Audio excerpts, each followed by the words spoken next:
Sir வணக்கம். இப்ப என்ன பார்த்தீங்கன்னா, நெறைய பேர் நெறைய டவுட் கேட்டிருந்தீங்க. சார் எனக்கு வந்து நேம் மிஸ்மேட்ச்சா இருக்கு.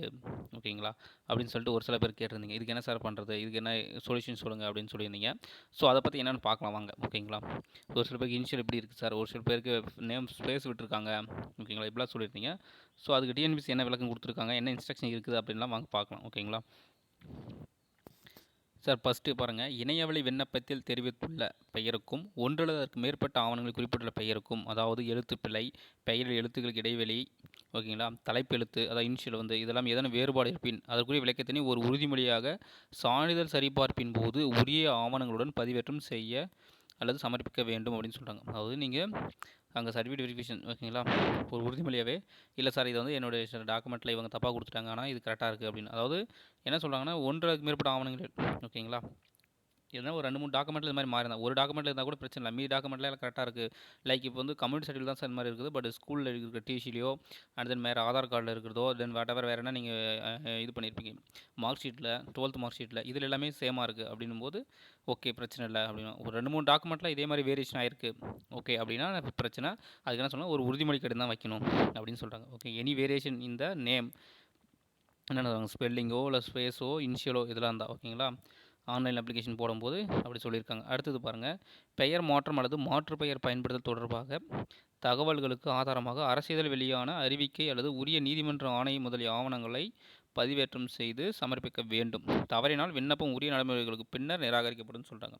ஓகேங்களா, அதாவது உங்களுக்கு நேம் எதனா சேஞ்ச் ஆகிருந்தால் ஒரு கெசட் ஆஃபீஸர்கிட்ட சைன் வாங்கி இந்த மாதிரிலாம் மாற்றிருக்கேன் ஓகேங்களா அப்படின்ட்டு நீங்கள் வைக்கணும்.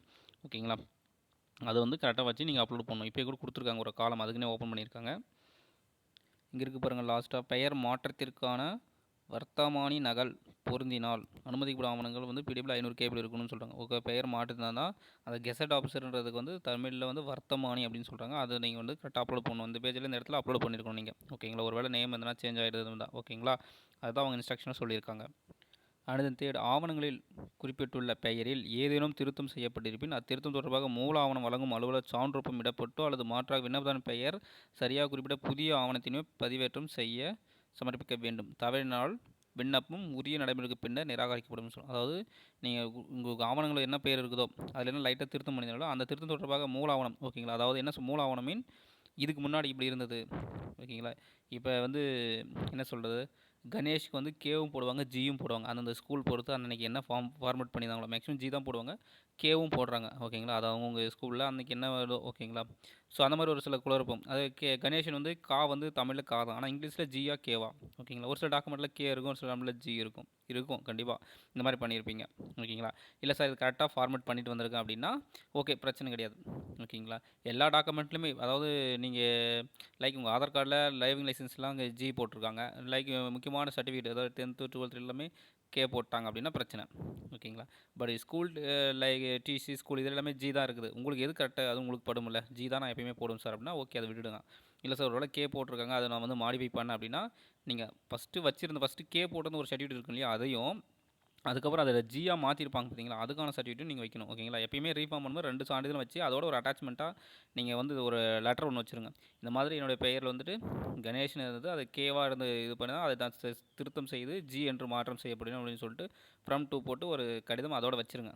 நீங்கள் டாக்குமெண்ட் அப்லோட் பண்ணுறீங்க பார்த்தீங்களா, இப்போ பெயருக்கு சேஞ்ச் பண்ணுறது அந்த அந்த ஆப்ஷனை தான் நீங்கள் இது பண்ணுவீங்க. அப்படின்னா நீங்கள் அதில் வந்துட்டு நீங்கள் அந்த லெட்டரை வச்சுருங்க. கொண்டு போய் அதர்ஸில் வைக்க வேண்டாம். இதை வந்து எந்த இடத்துல திருத்தம் பண்ணுமோ அந்த இடத்துல அதர்ஸில் வச்சுருங்க. அதுமாதிரி கம்யூனிட்டிலையும் நீங்கள் அதிலே கொண்டு போய் வச்சுருங்க. கம்யூனிட்டியில் எதனா இந்த மாதிரி சேஞ்ச் ஆயிடுச்சு அப்படின்னா கம்யூனிட்டி சைட் அப்லோட் பண்ணுவீங்க. அது கீழே அதே ஒரே 2 பேஜாக வர மாதிரி ஓகேங்களா, அதிலே ஒரே பேஜாக ஸ்கேன் பண்ண சொல்லுங்கள் அவங்களே. நீங்கள் அதிலே ஸ்கேன் பண்ணி அந்த லெட்டரை ஒன்று வச்சுருங்க. இந்த மாதிரி என்னுடைய கம்யூனிட்டி வந்து சான்றிதழ் எண் தவறாக பதிவேற்றேன் அப்படின்னு சொல்லிட்டு என்னை வந்து கலந்தாய்வுக்கு வந்து குரூப் 4 கலந்தாய்வு என்னை அனுமதிக்குமாறு மிகவும் தாழ்மையுடன் கேட்டுக்கொள்கிறேன் அப்படின்னு சொல்லிட்டு அதிலே வச்சுருங்க மேக்ஸிமம் ஓகேங்களா. ஏன்னா அவங்க அந்த டாக்குமெண்ட் பார்க்கும்போது அப்படியே புரிஞ்சுப்பாங்க ஓகேன்ட்டு. ஏன் சார் அதில் தான் வைக்கணுமா, ஏன் அதர்ஸில் வைக்கக்கூடாதானா நீங்கள் எனக்கு கேள்வி கேட்கலாம். அது உங்கள் விருப்பம் தான் ஓகே, என்னுடைய சஜெக்ஷனாக தான் நான் உங்களுக்கு ரெஃபர் பண்ணுறேன் அவ்வளோதான்.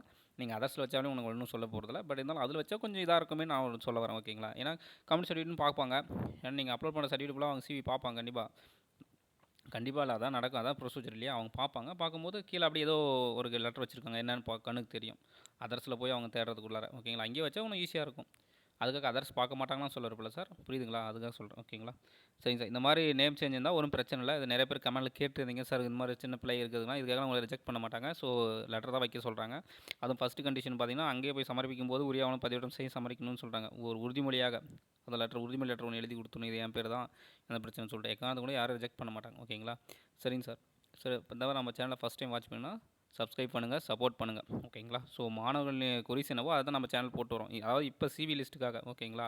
அடுத்து as well as class video போக ஆரம்பிச்சிடும். ஸோ இப்போ சிவி லிஸ்ட்டு போயிட்டு இருக்கனால அதை வந்து நம்ம வீடியோ போடுறோம் சார், ஓகேங்களா?